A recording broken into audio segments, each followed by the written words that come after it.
జీవితాన వెలుగుందని నమ్మకాన్ని పెంచుదాం. స్వర్గమన్నదెక్కడున్న నేలపైకి దించుదాం. గగనమెంత ఉరిమినా గిరికి చలనముండునా, గంగ పొంగి పొరలినా నేల భీతి చెందునా. ఆత్మబలం కూడగట్టి ఆకాశాన్ని వంచుదాం. స్వర్గమన్నదెక్కడున్న నేలపైకి దించుదాం. నేను లేక నీవు ఎక్కడా, నీడలేక మనిషి ఎక్కడా. I joined group 17 years back. After that, my life changed a lot. There are 10,000 women like me in our federation. కండబలం లేదనుకుంటే కరుణం మల్లేశ్వరి లేదా, గుండె బలం గొప్పనుకుంటే కిరణ్ బేడి కదలి రాదా. ఈ సంఘం ద్వారానే సార్ నా కొడుక్కి గుండె ఆపరేషన్ అయితే ఎవరు డబ్బులు ఇవ్వకపోయినా కూడా మా సంఘం సభ్యురాళ్ళే అమ్మ నాకు అప్పించి నేను హైదరాబాద్కి పోయి నా కొడుక్కి గుండెకి సర్జరీ చేయించి ఆపరేషన్ చేయించి బాగున్నాడు సార్. ఇప్పుడు నాకు సంఘం సభ్యులే నాకు సాయం చేసినారు. కానీ ఇదల్లా మాకి ఒక తల్లిలాగా మమ్మల్ని ఆదరించిన వాళ్ళు మాకు గుర్తింపు చేసినది మాకు అమ్మ మండల సమాఖ్య సార్. పిల్ల చదువంటే అన్నీ ఆటంకాలు, ముక్కు పచ్చలారకుండా పెళ్ళి పేరంటాలు. ప్రతి దాంట్లోనే నా పాప పిహెచ్డి సైంటిస్ట్ అయింది అమ్మాయి. ఈ సంఘాల ద్వారానే నాకు సంఘం లేకుంటే అస్సలు భవిష్యత్తే లేదు సార్. ERMS లెటర్స్ ఎనైట్, letters form a group, letters progress. Kurnool జిల్లాలో కర్నూలుకు కేవలం 25 కిలోమీటర్ల దూరంలో ఉన్న ఓ చిన్న మండలం ఓర్వకల్.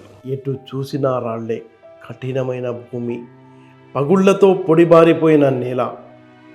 కరువు అక్కడ విలయ తాండవం చేస్తూ ఉండేది. యువకులు, మహిళలు, పిల్లలు కనిపించే వారే కాదు. ఎందుకంటే వాళ్ళు పని వెతుక్కుంటూ ట్రాక్టర్ ఎక్కి వలస వెళ్ళేవారు. తల్లిదండ్రులతో పాటే చిన్నపిల్లలు కూడా పాఠశాలల ముఖమైనా చూడకుండా రకరకాల పనులు చేస్తూ చదువుకు దూరమయ్యారు. ఈ గ్రామాల్లో బాల్య వివాహాలు ఎక్కువగా జరిగేవి. ఆడపిల్లలకి 10 ఏళ్లకే పెళ్లి చేసి పంపిస్తూ ఉండేవారు. ఆ రోజుల్లో రోజంతా కష్టపడి పనిచేసినా కేవలం 15 రూపాయల కూలి మాత్రమే దక్కేది. అంటరానితనం ఎంత బలంగా పాతుకుపోయి ఉండేదంటే టీ దుకాణాల్లో 2 గ్లాసుల వ్యవస్థ ఉండేది. మరోవైపు ఫ్యాక్షన్ కత్తులు మెరిసి పగ, ప్రతీకారం రోజువారీ జీవన భాగాలయ్యాయి. ఒక గ్లాసు తేడా, ఒక కత్తి తీర్పు, ఈ రెండింటి మధ్య నిరుపేదల జీవితాలు నిశ్శబ్దంగా చితికిపోయాయి. రకరకాల కారణాలతో ఏ మహిళ అయినా ఆత్మహత్య చేసుకుంటే ఎక్కువగా అలాంటి కేసులు పోలీస్ స్టేషన్ బయటే సెటిల్మెంట్ అయ్యేవి. ఆ సెటిల్మెంట్ ఎలా జరిగేదంటే ఒక పేద ఇంట్లో పెద్దమ్మాయి గృహహింసకు బలైతే ఆమె చెల్లెల్ని అదే వ్యక్తికి పెళ్లి చేసి పంపేవారు. అక్క పిల్లల్ని చెల్లెలైతే బాగా చూసుకుంటుందని వాదించేవారు. ఆ మండలంలో మహిళల అక్షరాస్యత 15% మాత్రమే ఉండేది. ఇది 1995 నాటికి ఓర్వకల్ మండలంలోని పేదరిక ముఖ చిత్రం. ఈ నేపథ్యంతోనే ఓర్వకల్ మండలంలో ఒక నిశ్శబ్ద విప్లవం ప్రారంభమైంది. 1995లో యునైటెడ్ నేషన్స్ డెవలప్మెంట్ ప్రోగ్రాం ఆధ్వర్యంలో దక్షిణాసియా పేదరిక నిర్మూలన కార్యక్రమం, ఓ చిన్న పైలట్ ప్రాజెక్ట్ అప్పటి ముఖ్యమంత్రి ఎన్ చంద్రబాబు నాయుడు చొరవతో ప్రారంభమైంది. ఈ కార్యక్రమానికి తొలుత టక్కర్ ఐఏఎస్ గారిని చీఫ్ ఎగ్జిక్యూటివ్ ఆఫీసర్గా నియమించారు. 1 సంవత్సరం తర్వాత మరో ఐఏఎస్ అధికారి కొప్పుల రాజు సీఈఓగా బాధ్యతలు స్వీకరించి చివరి వరకు కార్యక్రమాన్ని నడిపించారు.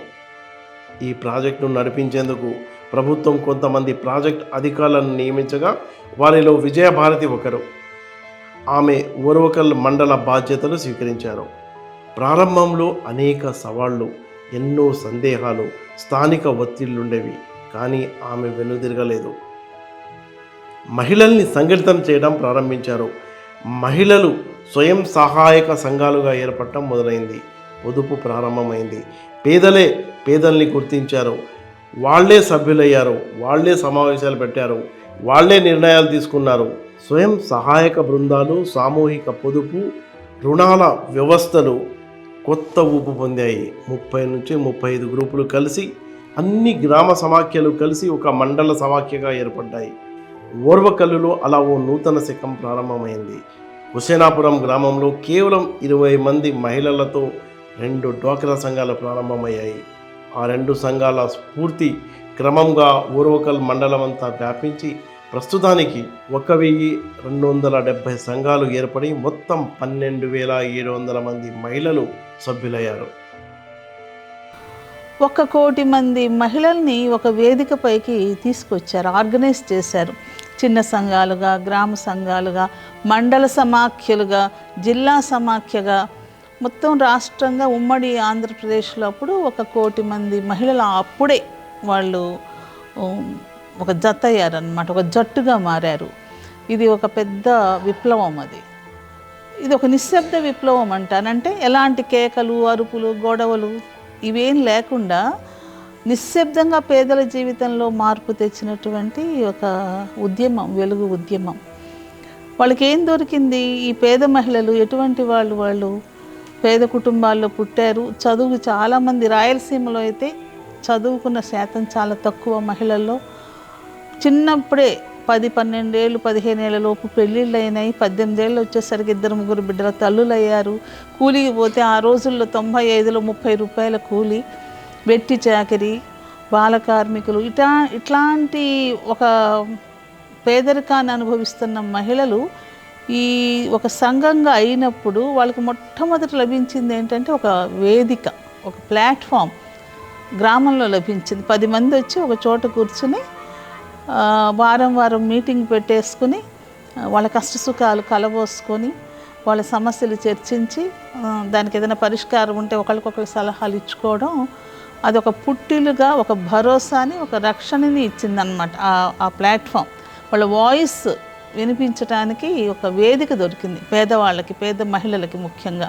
ప్రతిరోజు ఒక్కో సభ్యురాలు ₹1 పొదుపుతో ప్రారంభమైన ఈ ప్రయాణం క్రమంగా ఆర్థిక క్రమశిక్షణను అలవాటు చేసుకుంటూ ప్రస్తుతం 1 సభ్యురాలు నెలకు ₹1000 పొదుపు చేయగల స్థాయికి ఎదిగింది.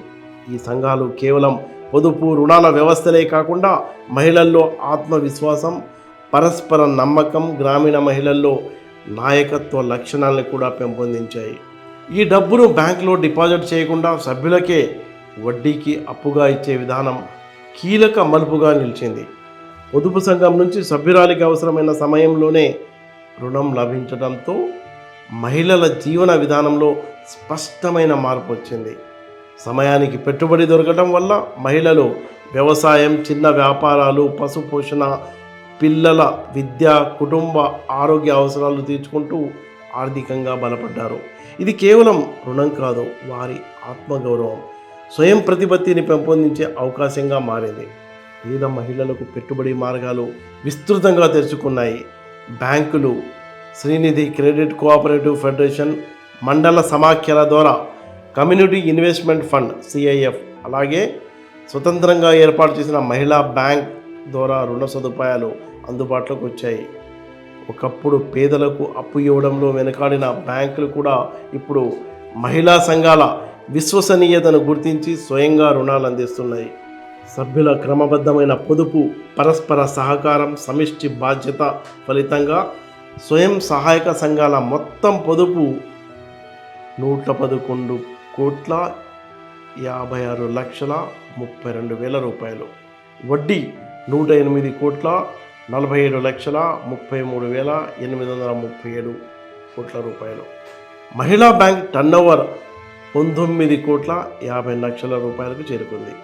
ఈ గణాంకాలు గ్రామీణ మహిళల సంకల్ప బలం, కృషి, ఐక్యత, సామూహిక శక్తిగా ఎలా రూపాంతరం చెందిందో స్పష్టంగా చూపిస్తుంది. తీసుకెళ్ళిన డబ్బుని సక్రమంగా ఉపయోగించారు. ఎడ్యుకేషన్ మీద ఇన్వెస్ట్ చేశారు, లైవ్లీహుడ్స్ మీద ఇన్వెస్ట్మెంట్ చేశారు. కుటుంబ ఆదాయం పెరిగినప్పుడు ఉదాహరణకి మాకు గవర్నమెంట్ 1,28,00,000 ఈ మండల సమాఖ్యకి CIF ఇచ్చింది 20 ఏళ్ల క్రితం. ఆమె ఎంత జాగ్రత్తగా కడితే అండి అది 4 కోట్లు అవుతుంది. సో కట్టగలిగింది కూడా, బరువు ఏం లేదు. ఎందుకంటే ఆమె తీసుకున్న జీవనోపాధులు అనేవి ఆమె ఆదాయాన్ని పెంచాయి. మేము బుడగ జంగాలం సార్. మేము ఊరూరు అడుకొని తిరిగే వాళ్ళము. మాకు ఈ సంఘం అనేది కూడా ఎటువంటిది అనేది తెలియదు సార్. అప్పుడు మాకు చదువులే ఏంలే, ఊర్లో అంపటే ఆ ఊరికి 10 రోజులు, ఒక ఊరికి ఒక 5 రోజులు అట్లా తిరుక్కుంటూ పోయేవాళ్ళమైతే మా సంవత్సరానికి మేము ఉషనాపురానికి అనేది వస్తాం సార్. మా పెద్దవాళ్ళు ఉంటారు కాబట్టి మా అత్త మా మామలు ముసలి వాళ్ళు ఎక్కడ పోలేరు కదా, వాళ్ళకి ఊక బల్లెల్లో ఇట్లా ఖాళీ స్థలాలు ఉంటే ఆడ వాళ్ళకి గుడిసెలు డేరలేసి వెళ్తుంటాం సార్.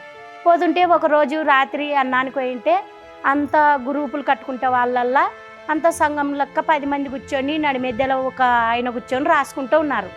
రాసుకుంటూ ఉంటే ఏందో మాకు సంఘం అనేది కూడా అప్పుడు మాకు తెలియదు సార్. ఏది ఇట్లా వీళ్ళు ఎందుకు కూర్చున్నారు ఏం కథ అనేది కూడా మాకు తెలియకపోతే అన్నం పెట్టమ్మా అని పోయి అడిగితే ఆమె చూసి, మీరు కూడా రోజు అన్నానికి వస్తారు, మీరు ఇట్లా సంఘాలు కట్టుకున్నారంటే మీకు డబ్బులు వస్తాయి కదా, మీకు సంఘం నుంచి అప్పులు వస్తాయి, మీరు వ్యాపారాలు చేసుకోవచ్చు, మీరు రోజు అన్నానికి వస్తే రోజు మీకు ఎవరు పెట్టాలా, రోజు ప్రతి దినం అన్నానికి వస్తావు నువ్వు అని అంటే, లేదమ్మా కొంచెం పెట్టలే అమ్మా ఉండు అని అంటే, మళ్ళీ రాబో అని అంటే ఈమె మళ్ళీ రావనింది కదబ్బా, అయితే మైలేని మళ్ళీ ఒక 4 ఇండ్లు తిరిగి వచ్చి అప్పటికల్లే వాళ్ళు ఇంక అందరు లేచిపోతే అక్క మళ్ళీ అన్నం పెట్టక్క అని అంటే, సరేలేమ్మా పెడతాను కానీ మీరు సంఘం కట్టుకోండి, మీకు డబ్బులు వస్తాయి బ్యాంకులలో పోతే, మీరు సంఘం చేసుకొని పిల్లల్ని బాగా చదివించుకోవచ్చు, మీరు ఊరు పొడుగుతా పోయే అవసరం ఉండదు, ఇట్లా సంఘం కట్టుకుంటే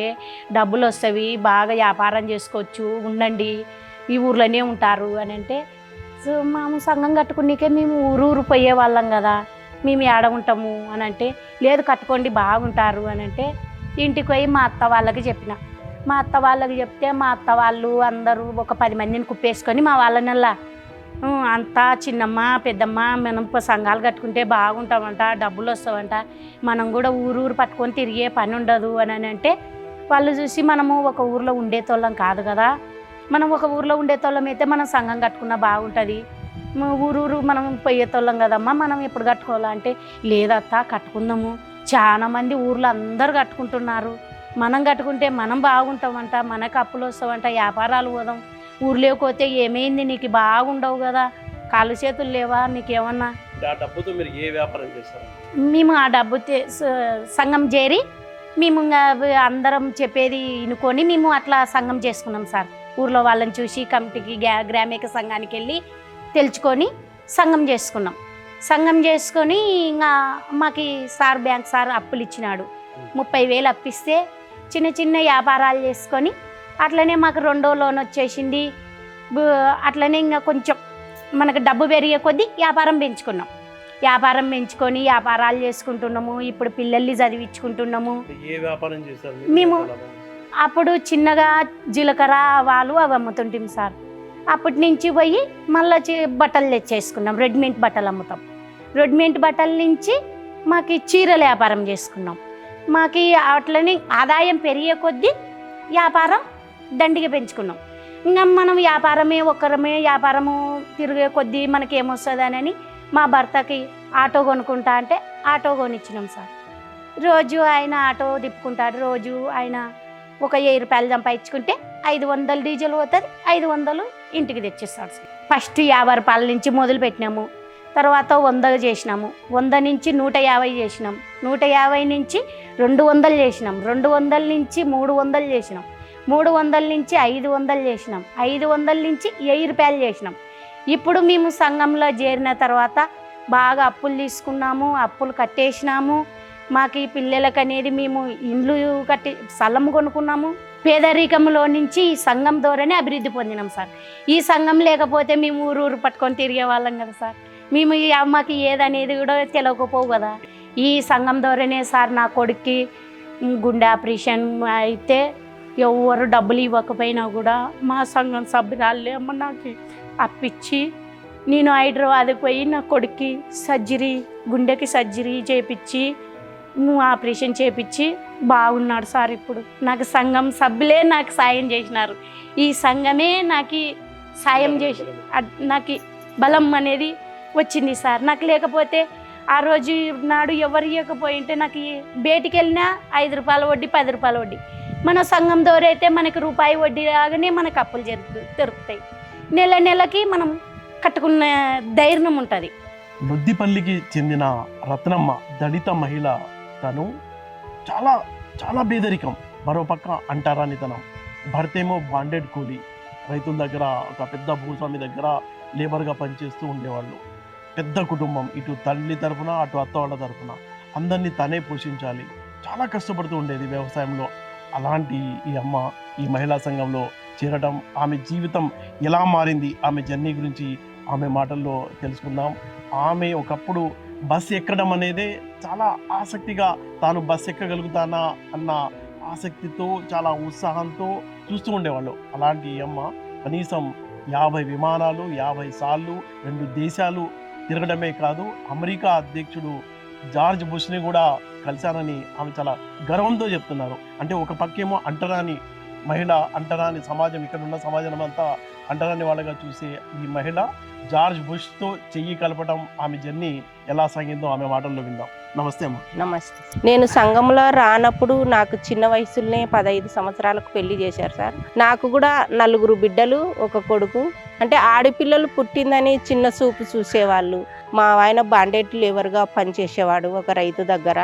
అంటే పెళ్లికి తెచ్చిన అప్పుకు వడ్డీకే పనిచేసేవాడు, కానీ అసలు తీరేది కాదు. ఇక నేను కూడా పనికి పోతే 12 రూపాయల కూలి ఇచ్చేవాళ్ళు. కూలి ఇస్తే ఆ కూలికి నేను పిల్లలకి తెచ్చిపెట్టాలనుకుంటే కూడా చాలదు సార్. నేను ఒకరోజు జ్వరం వచ్చిందంటే నా పిల్లలు అందరూ ఇంటికి ఉపాసం ఉండేవాళ్ళు. నా భర్త కూడా నాకు ఒక పిల్లగాని లెక్కనే సార్. అంటే ఆయన కూడా పని చేస్తున్నాడు కానీ మాకు తెచ్చిపెట్టేవాడు కాదు. అంటే అప్పులేకే వెట్టి చాకరీ చేసేవాడు అని నేను, నా పెద్ద కూతురు ఒక 10 సంవత్సరాల అమ్మాయి అట్లా అయింది సార్. అయిన తర్వాత అమ్మాయిని పత్తిపూల పని పంపించేదాన్ని. నేను కట్టెలు మోసుకొని ఇంకా పనికి పోతే 12 రూపాయలు ఇస్తారని నేను ఫారెస్ట్ కట్టెలు పోయి 3 మాటలు తెచ్చేదాన్ని సార్. 3 మాటలు తెచ్చి హోటల్కి 8 రూపాయలు సార్ ఒక బండలు. అట్లా నేను 3 మాటలు తిరిగి నా పిల్లల్ని పోషించుకునేదాన్ని సార్. నాకు అద్దె ఇంట్లో ఉండేదాన్ని సార్. నాకు ఇండ్లు అంటూ లేదు, పొలం అంటూ లేదు, సరైన బట్ట లేదు, సరైన తిండి లేదు, పేదరికం. అంటే నేను ఆ పేదరికంలోనే నేను ఒక 20 సంవత్సరాలు 15 సంవత్సరాలు అట్లా అనుభవించాను సార్. ఆ తర్వాత ఈ కార్యకర్తలు, ENDP కార్యకర్తలని 95లో సార్ సంఘాలు చేయాలని వచ్చారు. వచ్చిన తర్వాత కూడా మగవాళ్ళదే, ఆడవాళ్ళు బయటకంటే రాలే వాళ్ళం కాదు, మగవాళ్ళే. అట్లా వాళ్ళని కూడా కొంత తిప్పలు పెట్టాం సార్ సంఘాలు లెక్క రాకుండా. ఇంకా తర్వాత ఒక 6 నెలలు ఆడపిల్లలు ఉండరు కదా అని నేను చిన్నగా ఎవరికి తెలియకుండా, భర్తకు తెలియకుండా పొదుపు కట్టాను సార్. కట్టిన తర్వాత పిల్లలు పనికి పోతున్నారు. అట్లా ఒక 2 సంవత్సరాలు కట్టిన తర్వాత ఇక్కడ బాల కార్మికుల స్కూల్ అని పెట్టారు సార్, భవిత బాల కార్మికుల స్కూల్ అని. పిల్లల్ని స్కూల్కు బాల కార్మికుల స్కూల్ పంపించాలని అంటే నాకు నా భర్త వెట్టి చాకిరి, నేను పనికి పోతే తెచ్చుకున్నాలా. నా పిల్ల కొంచెం ఏదో ఒకటి చేతోడు ఉంది. నేను ఈ అమ్మాయిని బడికి పంపిస్తే నాకు చాలా ఇబ్బంది అవుతుంది, నేనైతే బడికి పంపిస్తా, నాకైతే బడికి పంపించే నా పిల్లలు చదువుకోవాలా, సమాజంలో నలుగురిలాగా ఉండాలా అనేది నాకు ఒక కోరిక ఉంది.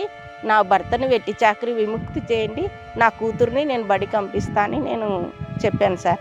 చెప్పిన తర్వాత అప్పుడు సంఘంలో మీటింగ్ వేసుకొని మైక్రో ప్లాన్ చేసి నాకు వెట్టి చాకరీకి 5,000 ఇచ్చారు సార్. 5,000 ఇచ్చి వాళ్ళే కట్టొచ్చారు. నా బిడ్డను అప్పటికి మళ్ళీ 12 సంవత్సరాలు అయింది సార్. 10 సంవత్సరాల అమ్మాయిని ఒక అమ్మాయిని, 12 సంవత్సరాలు ఒక అమ్మాయిని, ఇద్దరిని ఇక్కడ భవిత బాల కార్మికులకు స్కూల్కి పంపించాను. వాళ్ళు తండ్రి తల్లి గురువు దైవం అన్నారు సార్. 6 సంవత్సరాలకు పెద్ద అమ్మాయి ఇంటర్ పాస్ అయింది, చిన్న అమ్మాయి 10th క్లాస్ పాస్ అయింది సార్. అయిన తర్వాత నాకు ఈ మండల సమాఖ్య ఒక తల్లిలాగా సార్. నా పెద్ద కూతుర్ని కూడా GNM నర్సింగ్ చేయించింది సార్. సొంతంగా డబ్బులు ఖర్చు పెట్టి GNM నర్సింగ్ చేయించి ఆ అమ్మాయి ఇప్పుడు ఉద్యోగం చేస్తుంది. చిన్నపిల్లల్ని ఎలిమెంటరీ స్కూల్కి పంపించి సోషల్ ఏర్పాటు, AP రెసిడెన్షియల్ అట్లా చదివించాను సార్. అందరి 4 బిడ్డల్ని చదివించుకున్నా, కొడుకుని కూడా చదివించిన. ఇప్పుడు 3 బిడ్డలు GNM నర్సింగ్ చేశారు సార్. వాళ్ళకు 3కి గవర్నమెంట్ జాబ్ వచ్చింది. ఇంకొక అమ్మాయి MA BEd చదివింది, చిన్న అమ్మాయి. ఆ అమ్మాయి ఇప్పుడు ఈ డిఎస్కి ప్రిపేర్ అవుతుంది. ఇంకా బాబు బీటెక్ సార్, ప్రైవేట్ జాబ్ చేస్తున్నాడు. కానీ అందరికి పెళ్లి చేశాను, 4 బిడ్డలకు పెళ్లి చేశాను, కొడుకుకు పెళ్లి చేశాను. నా జీవితం అంటూ నేను అక్కడ వెట్టి చాకరీ విముక్తి అయిన తర్వాత 1 ఎకరా పొలం తీసుకున్నా సార్ గుత్తకు తీసుకునే తర్వాత దాంట్లో మేము ఎట్టంటే నీళ్ళున్న పొలం తీసుకున్నా, నీళ్ళున్న కౌలుకు నీళ్ళున్న పొలం తీసుకొని దాంట్లో కూరగాయలు వేసుకునేదాన్ని సార్. బెండకాయలు, నెల వారికి వచ్చేటి బెండకాయలు, పుండుకూర, టమాటాలు అట్లా, అంటే ఒకటే రకం కాకుండా అట్లా వేసుకొని నేను రైతు బజార్ సార్, ఇక్కడ కర్నూలు రైతు బజార్ ఉంది, దాంట్లో మాకు కార్డు ఉంది సార్, రైతు కార్డు అని. ఆ దాంట్లో పోయి అమ్ముకునే వాళ్ళం, ఇద్దరం భార్య భర్త. అట్లా అమ్ముకొని అప్పు కట్టుకునే వాళ్ళం కాదు, తీసుకునే అప్పులు కట్టుకునే వాళ్ళము. ఆ తర్వాత అది చేను కౌలుకు తీసుకొని ఇక్కడ మండల సమాఖ్యల నుండి టీటీఎఫ్ అని ఇచ్చారు సార్. అప్పుడు నేను 2 ఎకరాల పొలం కొనుక్కున్నాను, దాంట్లో బోర్ వేయించుకొని ఇంకా సొంతం నేను మా భర్త పొలం పని చేసుకొని పిల్లలకల్లా చదివించుకొని, ఇంకా మా భర్త కూడా పనికి వెళ్ళడం లేదు సార్, పొలానికే పోతాం, ఇద్దరం పొలం పని చేసుకుంటాము. ఇంకా నేను అప్పుడు పొలంలో కొద్దిగా పని లేనప్పుడు నేను వేరే రాష్ట్రాలకు సిఆర్పిగా కూడా 12 రాష్ట్రాలకు సిఆర్పిగా కూడా పోయినాను సార్. అప్పుడు నెలకు 30 రూపాయలు కట్టుకునే వాళ్ళం, ఇప్పుడు 1000 రూపాయలు కట్టుకుంటున్నాం సార్. అట్లా నేను 35 సార్లు తీసుకున్నాను సార్. 500 నుండి మొదలు పెట్టుకొని 35 సార్లు అప్పు తీసుకున్నాను సార్. నేను 38 లక్షలు తీసుకున్నాను సార్. నేను జాజు బుస్సును కలిశాను సార్. అలాగనే 2 దేశాలకు కూడా పోయాను సార్. శ్రీలంక పోయాను, రోమ్కి పోయి వచ్చాను సార్. కానీ మేము ఒక 50 సార్లు విమానం కూడా ఎక్కిట సార్. 12 రాష్ట్రాలకు పోతే మేము విమానం మీదే పోవడం, విమానం మీదే రావడం సార్. మళ్ళీ ఏదన్నా స్పెషల్ మీటింగ్ ఇట్లా పడిందనుకో, ఏదో వేరే రాష్ట్రాలలో పడిందనుకో, అప్పుడు పోయేవాళ్ళం sir.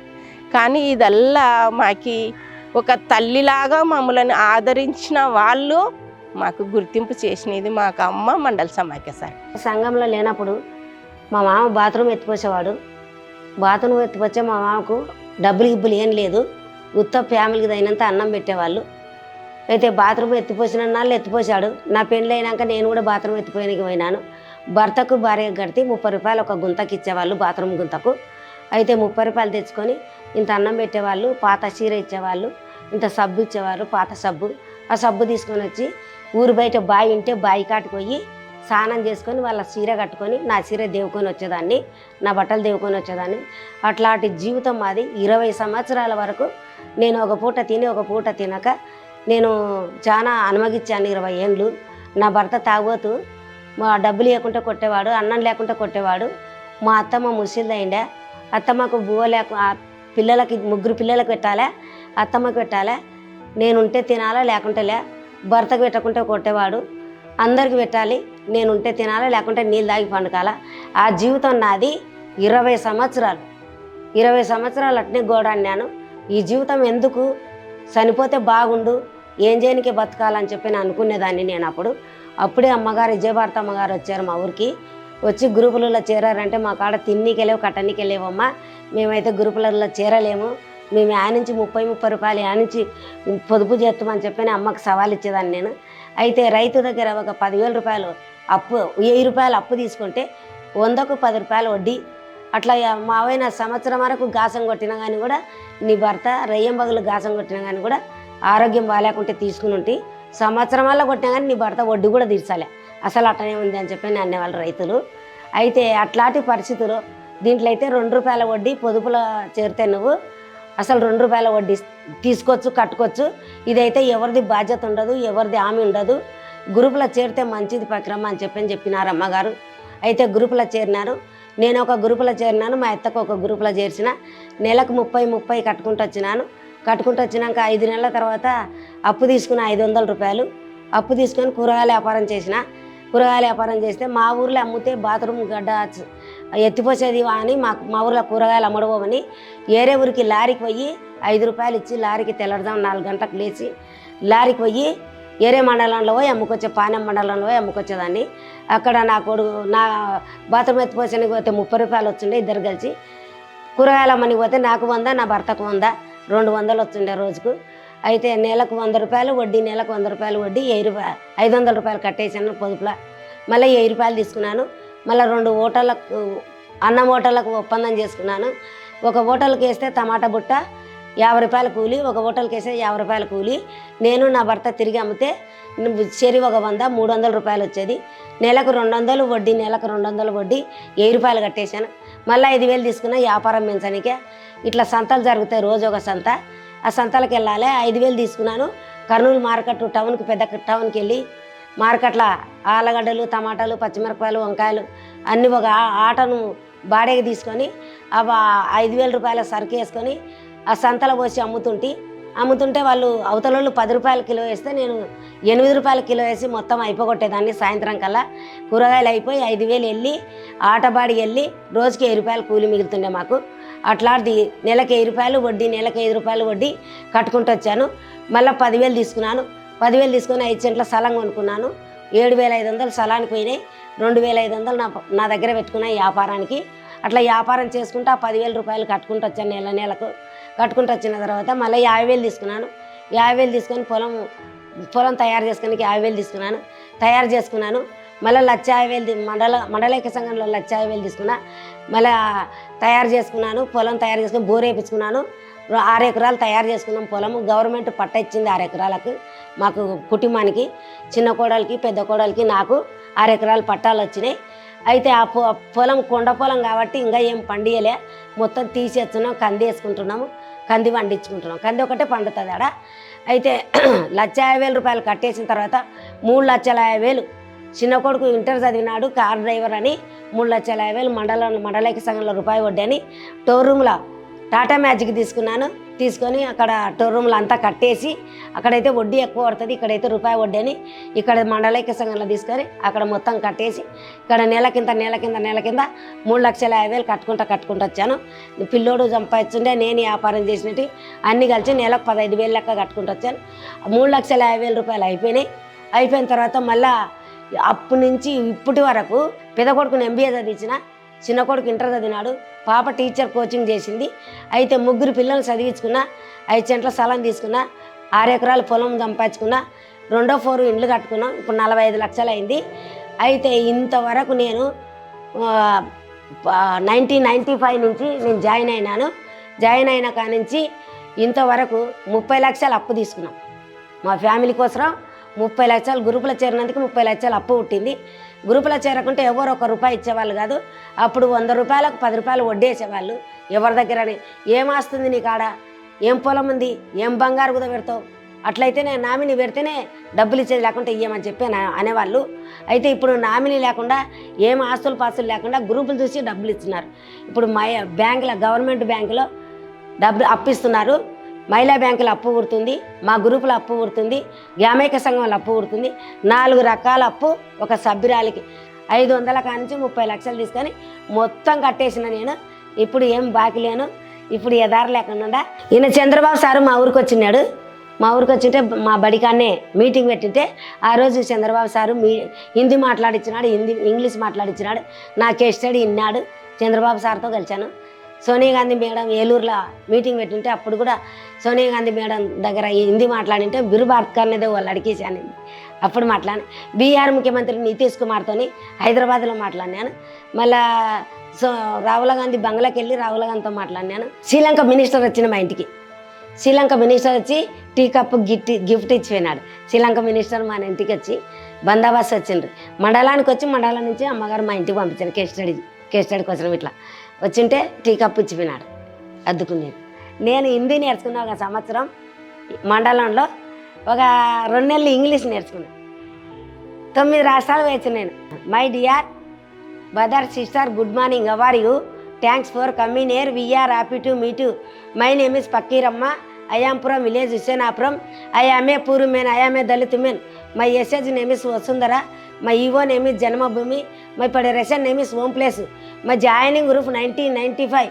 After that, my life changed a lot. There are 10 numbers in my group. There are 10,000 women like me in our federation. Why group for the poor unity strength? Poor gets platform on the group. Poor gets orientation on the group. Poor gets capital on the group. Poor gets sensitive support on the group. Poor gets knowledge on the group. Poor gets livelihoods on the group. The birds fight together. The fish swim together. The ants work together. The sheep move together. The bees fight together. If one crow dries, 100 crows will cry. See the unity, win the occasion.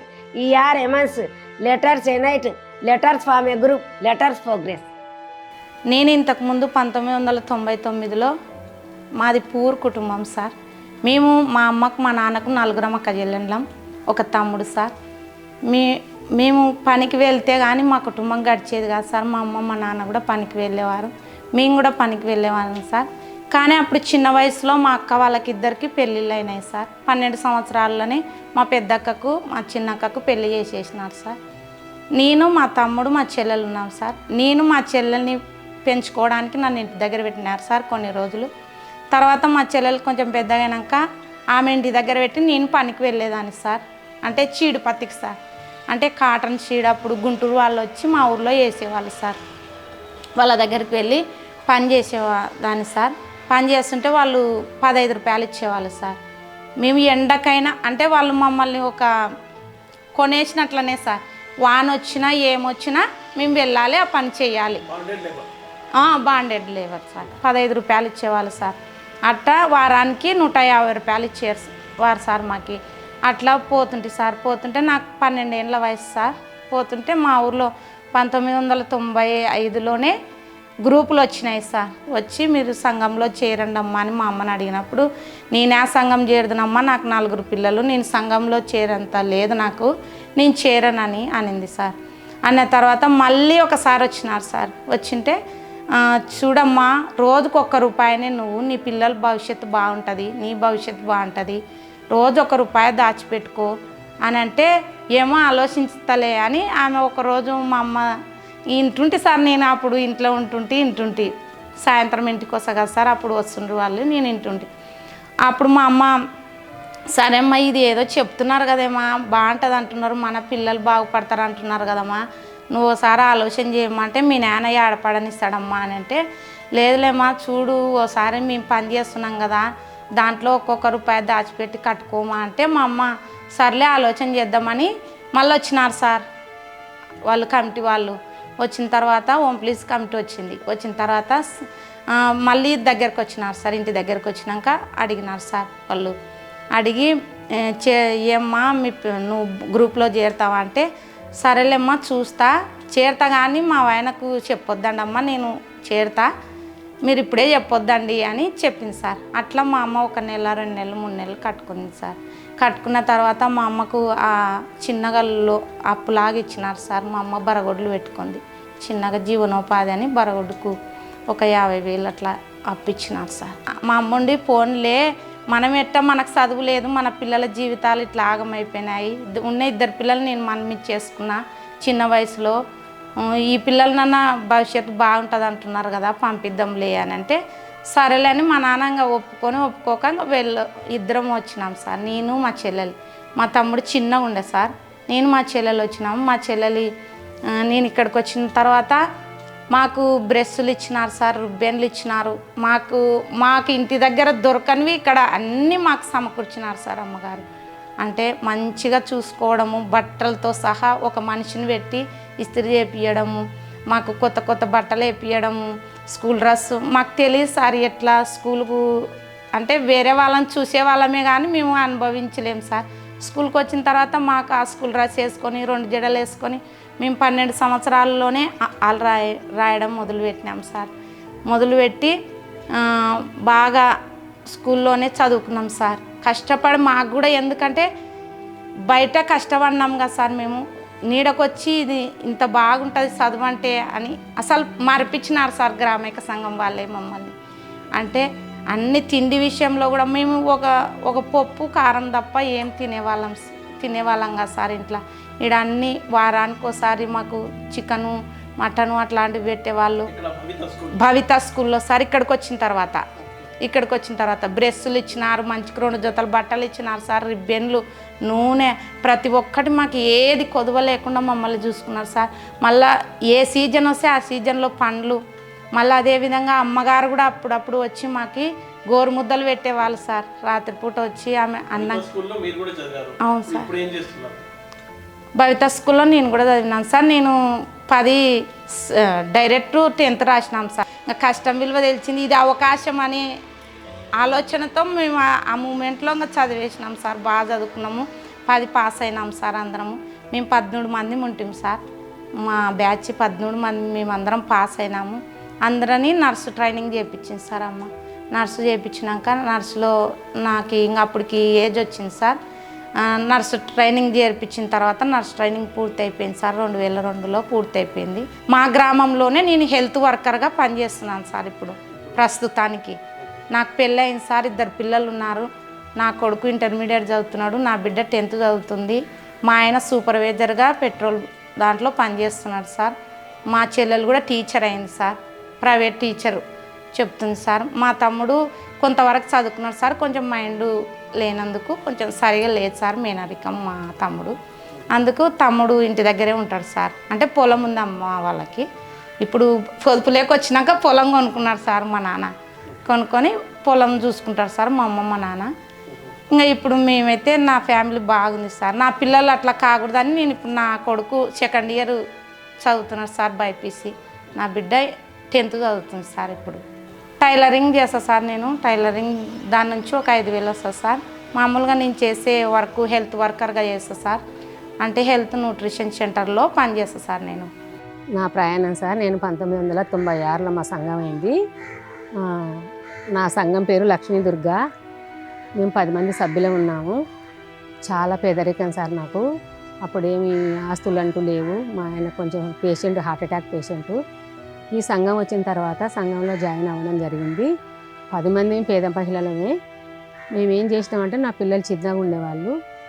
మాకు చిన్నతనాన్నే కొంచెం 10వ తరగతి చదివినాను నేను. అప్పుడే పెళ్లి చేసినారు.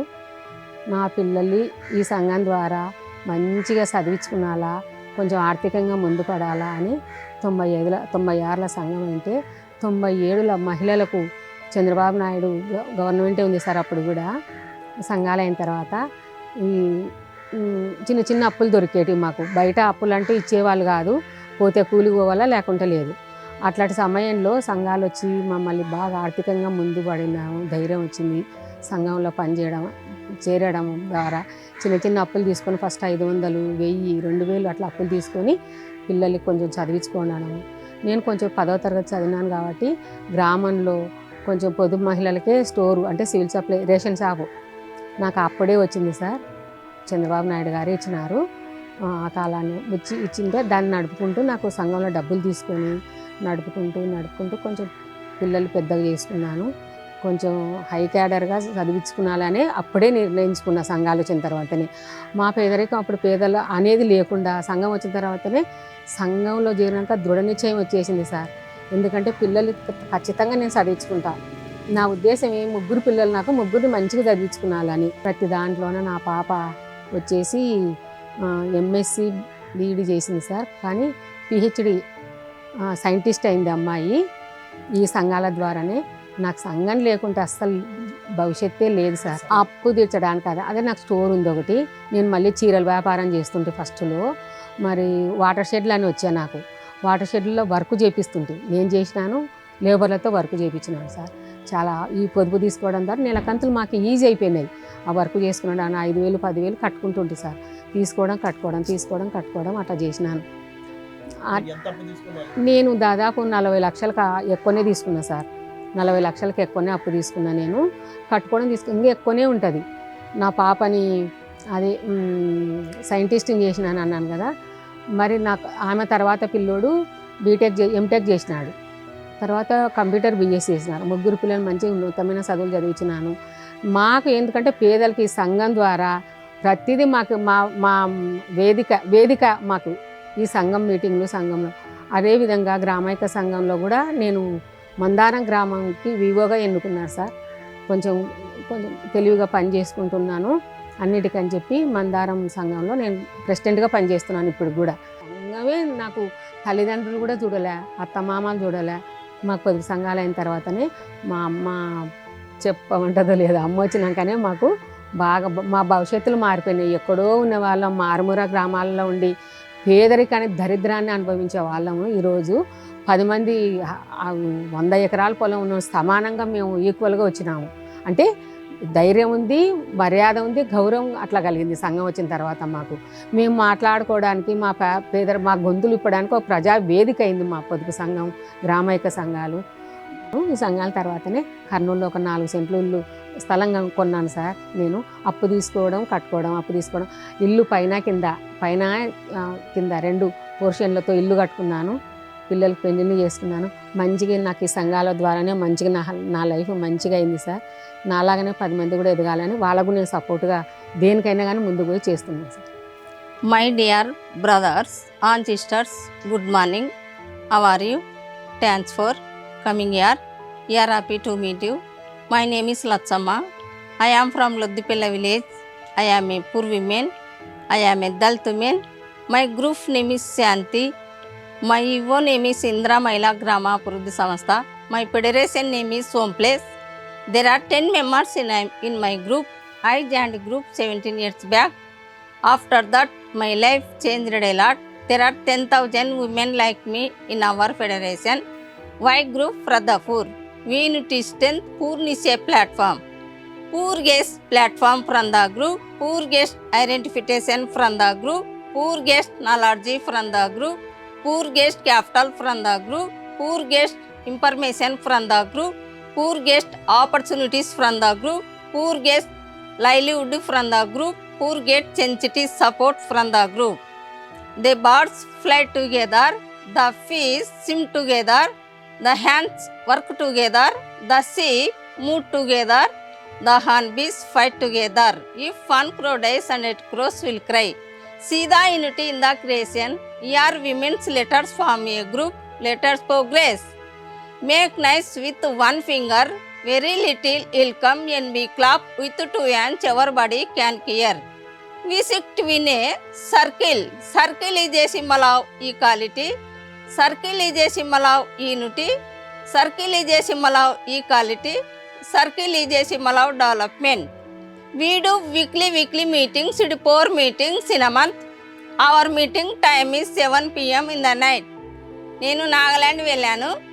ముయి లగా నామ్తో లచ్చమ్మ, మీ బుస్తీ నామ్తో లొద్దిపెల్ల, ముయి Orakallu black పరాసే, కుసి పసి వెరీ హ్యాపీ, బిసి పలాసన వెరీ గుడ్. నేను 4 మాటలు ఫ్లైట్ ఎక్కాను. నాగాలాండ్ వెళ్ళాను, మేఘాలయ వెళ్ళాను, లదాఖ్ వెళ్ళాను. మేము మా గ్రూప్లో తీసుకొని మేము పోటేన్ల వ్యాపారం చేసినాము. మేము మా పిల్లలకి ఆటో కొనిచ్చినాము. ట్రాక్టరు లేవరు మన్ను దోలనికా, అది కంకర దోలనికా, దానికి కూడా 5-6 లక్షలు తీసుకొని ట్రాక్టర్ కూడా కొన్నాము. మేము సంఘం వల్లనే మా పేదరికం అనేది దాటిపోయింది. మేము సంఘం లేకుంటే మేము ఈ లెవెల్కి వచ్చి మేము ఈ మానాలెక్కి కూడా ఉండేవాళ్ళం కాదు, ఆ దేశం పోయేస్తోళ్ళం కాదు. మా ఇంట్లోనే మేము ఉండేవాళ్ళము.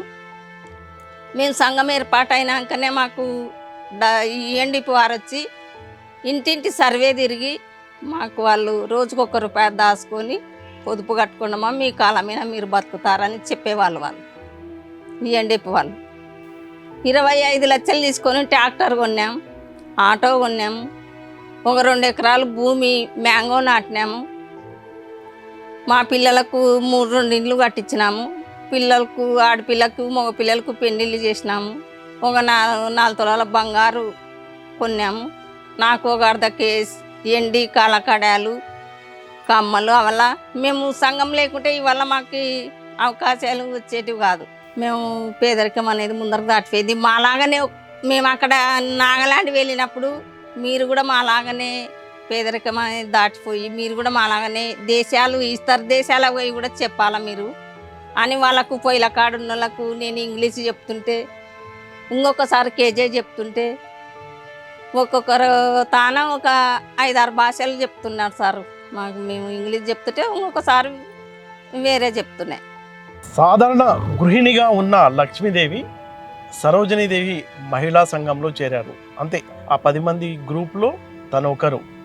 అంటే ఈ గ్రూప్ నుంచి 60 లక్షల వరకు అప్పు తీసుకుని తనకంటూ ఒక సామ్రాజ్యాన్ని ఆమె ఇక్కడ సృష్టించడం మనం చూడవచ్చు. ఈ ఇటుకల బట్టి దాదాపుగా 60 లక్షల అప్పు తీసుకున్నారట. ఈ ఇటుకల బట్టిలో 100 మంది ఉపాధి పొందుతున్నారు. రోజుకు ₹1000 సంపాదిస్తున్నారు. ఆమె తన జర్నీ ఎలా కొనసాగించిందో ఆమె మాటల్లో తెలుసుకుందాం. నమస్తే అమ్మ. నమస్తే. మీరు ఈ ఇసుక పెట్టి స్టార్ట్ చేయక ముందు మీ పరిస్థితి ఎలా ఉండేది, ఇప్పుడు ఎలా ఉంది? ఇటుకల బట్టి స్టార్ట్ చేయకముందు మేము పొలం పని చేసుకునే వాళ్ళం సార్. పొలం పని చేసుకుంటుంటే పిల్లల్ని చదివించుకోవడానికి అట్లా ఇబ్బంది అవుతుంది అని ఏదైనా వ్యాపారం చేద్దామనే ఆలోచనలో 2007లో నేను సంఘంలో జాయిన్ అయినాను. 2014లో ఈ వ్యాపారం చేయాలనుకొని పొదుపులో చిన్న సంఘంలో 1 లక్ష రూపాయలు అప్పు తీసుకున్నాము. మండల సమాఖ్యలో 1 లక్ష రూపాయలు అప్పు తీసుకున్నాము. మా దగ్గర ఒక 2 లక్షలు పోగు చేసుకున్న దాంతో 4 లక్షల పెట్టుబడితో స్టార్ట్ చేసినాం. అంటే ఇప్పుడు మనకి చాలా ట్రాక్టర్లు కనిపిస్తున్నాయి, చాలా పెద్ద. మేము స్టార్ట్ చేసినప్పుడు కొంచెం అమౌంట్తో చిన్నగా స్టార్ట్ చేసి ఒక ట్రాక్టర్ తీసుకొని స్టార్ట్ చేసినాం. అప్పుడు ఇంకా వచ్చిన ఆదాయంతో మళ్ళీ పెంచుకుంటూ ఎక్కువ ట్రాక్టర్లు, జేసీబీ తీసుకోవడము, లేబర్ని పెంచుకోవడము జరిగింది సార్. ఓకే, అంటే అప్పటికి ఇప్పటికి లైఫ్లో వచ్చిన తేడా ఏంటంటే? చాలా తేడా వచ్చింది సార్. అప్పట్లో మా ఆయన బయటికి వెళ్తే అంత వాల్యూ లేదు, ఇప్పుడు బాగా సంపాదించుకున్నాడని ఒక గౌరవం ఏర్పడింది సార్. అంటే అప్పట్లో ఎల్ఐసి ఏజెంట్గా ఉండేవారు? ఎల్ఐసి ఏజెన్సీగా ఉండేవాడు, నేను పొలం పని చేసేవాడిని. ఓకే, అంటే పొదుపు సంఘంలో చేరడంతో మీకు మొత్తం బతుకై మారిపోయింది. మొత్తం మారిపోయింది. వెలుగు పథకం జీవితంలో వెలుగు తెచ్చింది సార్. ఓకే, ఎంత సంపాదించుకోగలిగారండి? ఎన్ని ట్రాక్టర్లు, ఎన్ని జేసీబీలు, ఈ ఏరియాలో ఎంతమంది, అంటే నెలకి ఎంత సంపాదించుకోవచ్చు ఆదాయం? 1 లక్ష సార్. అందరికీ ఇన్కమ్ ఇప్పిస్తూ అందరికీ శాలరీలు, డ్రైవర్ల శాలరీలు, లేబరు. పిల్లల భవిష్యత్తు ఎలా ఉంది? పిల్లలు ఏం చేస్తారు? మా పిల్లల్ని ఇది స్టార్ట్ చేసిన తర్వాత మంచి స్కూళ్ళలో జాయిన్ చేసి చదివించుకున్నాం సార్.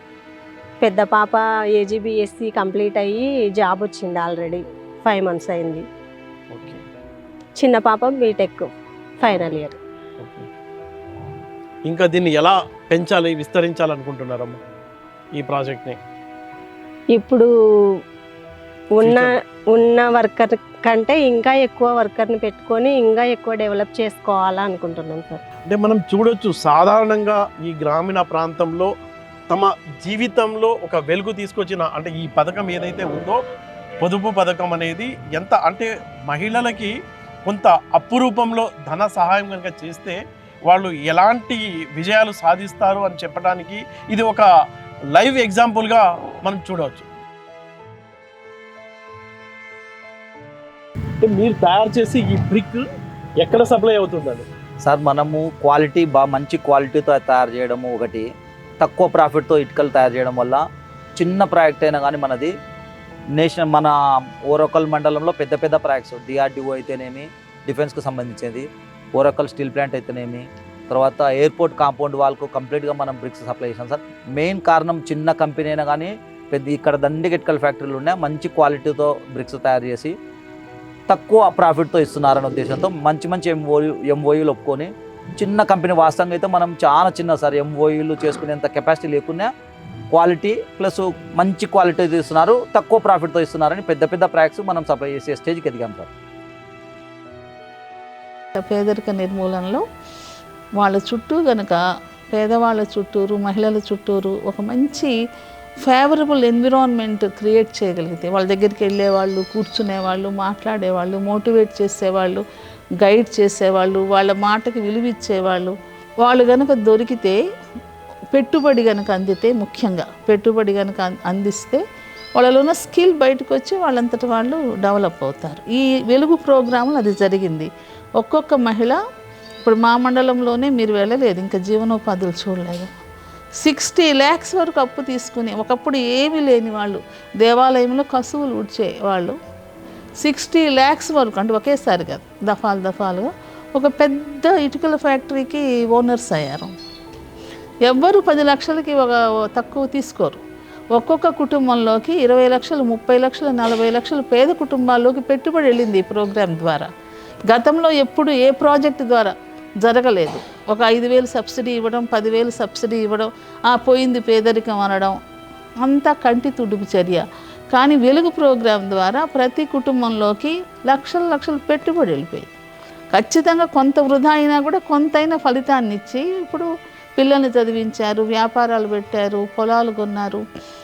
అంత పెద్ద మార్పు కనపడుతుంది. ఎవరైనా దీన్ని నిజంగా చూస్తే ఏంది వాళ్ళు చేసేది పొదుపులు అప్పులు అంటే కానే కాదు. ఈ ప్రోగ్రాము వాళ్ళ సామాజిక జీవితాన్ని ప్రభావితం చేసింది, వాళ్ళ ఆర్థిక వ్యవస్థను కూడా ప్రభావితం చేస్తుంది. పల్లెల్లో నిశ్శబ్దంగా మొదలైన మార్పు ఇప్పుడు స్పష్టంగా కనిపిస్తుంది. ఈ మార్పు వెనుక ఉన్న కథల్ని విజయభారతి ఫెడరల్ ఆంధ్రతో పంచుకున్నారు. ఒకప్పుడు గుడిసెల్లో జీవించిన మహిళలు ఇప్పుడు పక్కా ఇళ్ల యజమానులయ్యారు. వెట్టి చాకిరికి ముగింపు పలికారు. సొంత భూములతో రైతులుగా ఎదిగారు. ఉపాధి కోసం వలసలు వెళ్లాల్సిన అవసరం తగ్గింది. ఒకప్పుడు పని కోసం ఇతర రాష్ట్రాలకు వెళ్ళిన వారే ఇప్పుడు తమ గ్రామాల్లోనే మరికొందరికి ఉపాధి కల్పిస్తున్నారు. కూలీలుగా పనిచేసిన మహిళలు వ్యాపారస్తులయ్యారు. లారీలు, ఆటోలు, కార్లు కొనుగోలు చేసే స్థాయికి చేరుకున్నారని ఆమె చెప్పారు. 300కు పైగా వ్యాపారాలు ప్రారంభించి అదనపు ఆదాయం పొందుతున్నారు.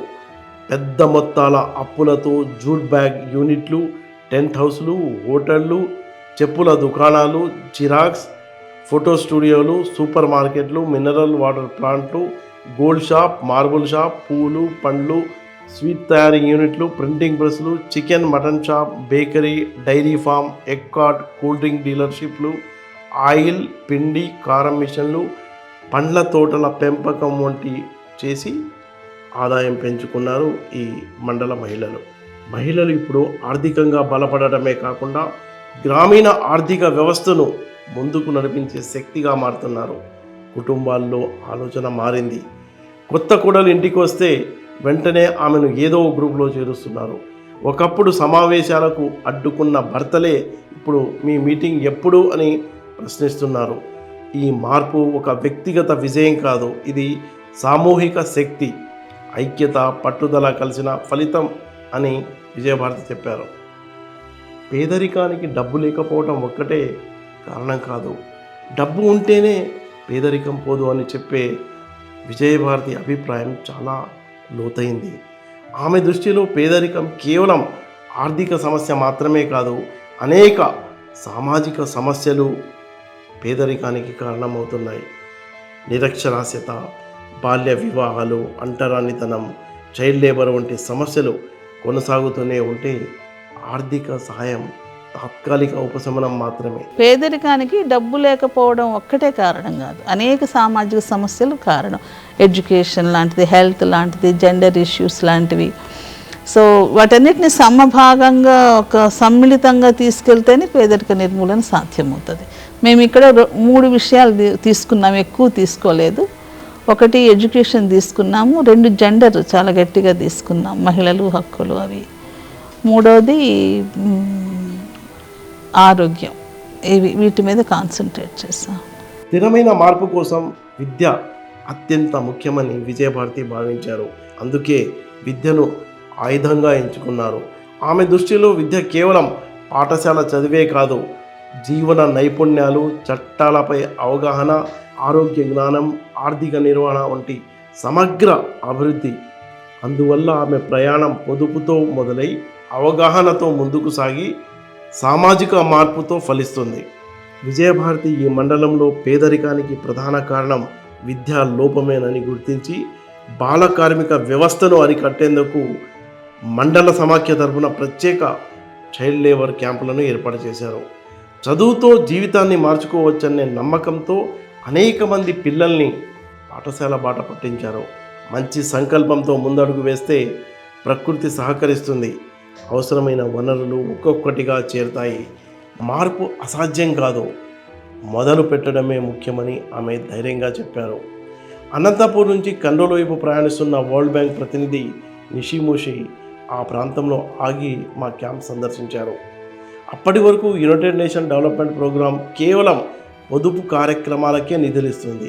కానీ అక్కడి పరిస్థితులు చూసిన తర్వాత సోషల్ ఎజెండా కూడా అంతే ముఖ్యమని గుర్తించి చైల్డ్ లేబర్ క్యాంపులను ప్రాజెక్టులో భాగం చేశారు.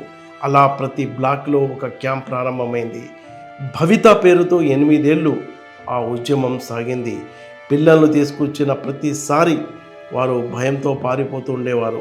మళ్ళీ వెతికి తీసుకొచ్చి స్నానం చేయించి, రిబ్బన్లు పెట్టి, గోరింటాకు వేసి, మంచి ఆహారం పెట్టి, ఇది కూడా మీ ఇల్లే అన్న భావన కలిగించాం. ఆ తర్వాతే అక్షరాలు నేర్పడం మొదలెట్టాం. అలా అక్షరాల నుంచి 3వ తరగతి స్థాయి వరకు తీసుకొచ్చాం. 5వ తరగతి పాస్ చేసిన తర్వాత ఈ పిల్లల్ని సోషల్ వెల్ఫేర్ రెసిడెన్షియల్ పాఠశాలల్లో చేర్పించాలనుకున్నాం. అక్కడ సీటు వస్తే 10వ తరగతి వరకు ఉచిత విద్య లభిస్తుంది. అందుకే ఎంట్రన్స్ పరీక్షలకు సిద్ధం చేసే సమయంలో బడ్జెట్ సమస్య ఎదురైంది. ఎందుకంటే కేవలం 6 నెలల క్యాంపును 3 ఏళ్ల పాటు పొడిగిస్తూ వచ్చామని ఆమె చెప్పారు.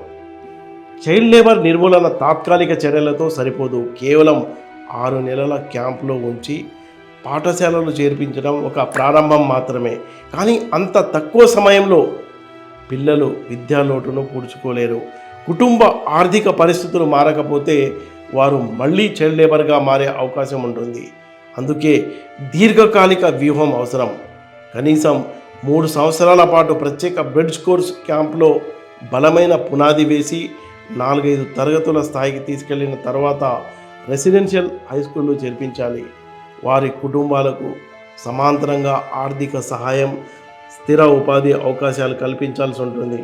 అప్పుడు మాత్రమే మార్పు నిలకడగా ఉంటుంది. ఒక పిల్లవాడిని చైల్డ్ లేబర్ నుంచి విద్యార్థిగా మార్చడం అంటే ఒక కుటుంబ భవిష్యత్తును మార్చడమే. దీర్ఘకాలిక విద్యా మద్దతే నిజమైన పరిష్కారం అని విజయభారతి చెప్పారు. ఈ పిల్లల్ని లేబర్ క్యాంపుల నుంచి వెనక్కి పంపాల్సిన సమయానికి ఓ అద్భుత సంఘటన జరిగింది. సీఎంఓ ముఖ్యమంత్రి చంద్రబాబు నాయుడు కార్యాలయం నుంచి ఓ సమాచారం వచ్చింది. హాలాండ్ దేశం నుంచి వచ్చిన ఒక కుటుంబం మహిళా సాధికారత కార్యక్రమాలను చూడటానికి వస్తుంది.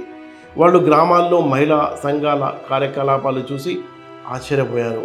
ముఖ్యంగా చైల్డ్ లేబర్ క్యాంపులో ఉన్న పెద్ద వయసు పిల్లలు కేవలం 2-3 సంవత్సరాల్లో చదువులో సాధించిన పురోగతిని చూసి వారు భావోద్వేగానికి గురయ్యారు. వీళ్లను వెనక్కి పంపాల్సి వస్తుందా, ఎంత బడ్జెట్ అవసరమని అడిగారు. మేం బడ్జెట్ ఇస్తాం, కార్యక్రమం కొనసాగించండి అని స్పష్టంగా చెప్పారు. అది ఒక మలుపు. పిల్లలందరూ ప్రవేశ పరీక్ష రాశారు. ప్రతి ఒక్కరికి సీట్ వచ్చింది. 10వ తరగతి పూర్తి చేసిన తర్వాత వారి కోసమే ప్రత్యేకంగా ఒక జూనియర్ కాలేజ్ ప్రారంభించి ఇంటర్ పూర్తయ్యే వరకు చదివించాం. ఆ తర్వాత కాలేజ్ మూసేశాం. ఎందుకంటే లక్ష్యం నెరవేరింది. కాలక్రమంలో 100 మంది బాల కార్మికులు నర్సులయ్యారు, 4 డాక్టర్లు అయ్యారు, 25 మంది ఇంజనీర్లు, 2 ఎస్ఐలు, మిగతా వారంతా టీచర్లుగా స్థిరపడ్డారు. విద్యా విప్లవం 2008 సంవత్సరం. ఈ పొదుపు ఉద్యమం మహిళలకు కేవలం ఆర్థిక స్వావలంబన మాత్రమే కాక వారిలో సామాజిక స్పృహ చైతన్యాన్ని కూడా రగిలించింది. తమ ఇల్లు, పిల్లలు, సంసారం పరిమితిని దాటి వారు బహిరంగ ప్రపంచాన్ని కూడా చదవగలిగారు. బ్యాంకులకు వెళ్ళినప్పుడు, శిక్షణ కోసం పొదుపు గ్రామాలకు వెళ్ళినప్పుడు, ఇతర రాష్ట్రాలకు కమ్యూనిటీ రీసోర్స్ పర్సన్గా వెళ్ళినప్పుడు, వారి గ్రూప్ పుస్తకాల్లో లెక్కలు రాసుకోవాల్సి వచ్చినప్పుడు చదువు లేని లోటు, చదువు విలువ బాగా తెలుసుకోవడం స్పష్టమైంది. మనం చదువుకుని ఉంటే ఇంకా వేగంగా అభివృద్ధి సాధించేది కదా అనే ఆలోచన మొదలైంది. ఇతరులపై ఆధారపడటం అవమానంగా అనిపించింది. మన తరం ఇలా జరిగిపోయింది. మన పిల్లలకు నాణ్యమైన విద్య అందించాలన్న కోరిక బలపడింది. ఆ కోరిక, ఆ కళ బాలభారతి స్కూల్ నిర్మాణానికి పునాది వేసింది. విద్య గురించి ఎక్కువగా చర్చించారు వాళ్ళ మీటింగ్స్లో. చర్చించి క్రమక్రమంగా వీళ్ళు బయటికి తిరిగి వచ్చినప్పుడు మనకి కూడా ఒక స్కూల్ కావాలి, మనం మిస్ అయిపోయాము, మన పిల్లలు they should not miss the bus అన్నది గట్టిగా వచ్చింది. దాన్ని పదే మాట్లాడుకోవడం వల్ల పెద్ద కార్పొరేట్ స్కూల్లో చేర్చాలంటే లక్షల ఫీజు అవుతుంది. మనకంటూ ఒక స్కూల్ ఉంటే తక్కువ ఫీజు తోటి మనం మంచి విద్య, నాణ్యమైన విద్యను ఇవ్వచ్చు అని భావించిన ఆ కోరిక, మనం మిస్ అయ్యాం కదా, మన పిల్లలు మిస్ కాకూడదు, మన పిల్లలకి మనం చదువు అందించాలనేది ఒకటి. చదువు ద్వారా కూడా పేదరిక నిర్మూలన త్వరగా చేయొచ్చు అన్నది కూడా వాళ్ళకి ట్రైనింగుల ద్వారా, ప్రాక్టికల్గా చూసిన దాని ద్వారా బాగా అర్థం చేసుకున్నారు. అప్పుడు ఆ మోటివేషన్, ఆ ఫెసిలిటేషన్ వాళ్ళకి దొరికినప్పుడు వాళ్ళు ప్రారంభించారు. నిజానికి వాళ్ళు ప్రారంభించేసరికి వాళ్ళ దగ్గర ఏమీ లేదు, రిసోర్సెస్, గాఢమైన కోరిక ఒకటే ఉండింది. క్రమక్రమంగా వనరులు చేకూర్చుకున్నారు. ఎప్పుడు ఒక దాదాపు ఇప్పటికి 15 ఏళ్ళు అయిందండి, 15 సంవత్సరాలు. 27 గ్రామాలకు చెందిన మహిళ. అందరూ కలిసి ఒక ఆలోచన, మండల సమాఖ్యలో ఆలోచన అది. ఇందాక మీటింగ్ జరిగింది కదా, అట్లా గ్రామాల వారీగా చర్చిస్తారు వచ్చి. ఈరోజు ఒక 5 అంశాలు చర్చించి వెళ్ళారు మీటింగ్లో. ప్రతిదీ చర్చకు వస్తుంది. వచ్చినప్పుడు ఎడ్యుకేషన్ వచ్చినప్పుడు మొట్టమొదటి బాల కార్మిక పాఠశాల పెట్టారు మహిళలు. ఈ రెగ్యులర్ స్కూల్ కన్నా ముందు చైల్డ్ లేబర్ స్కూల్ పెట్టారు. ఆ చైల్డ్ లేబర్ స్కూల్కి భవిత అని పేరు పెట్టారు. పేరు పెట్టి ఒక ఊరు నుంచి చింతపండు, ఇంకొక ఊరు నుంచి కట్టెలు, బియ్యం అట్లా చేసి 1 నెల రోజులు ఒక సమ్మర్ క్యాంప్ పెట్టుకున్నారు.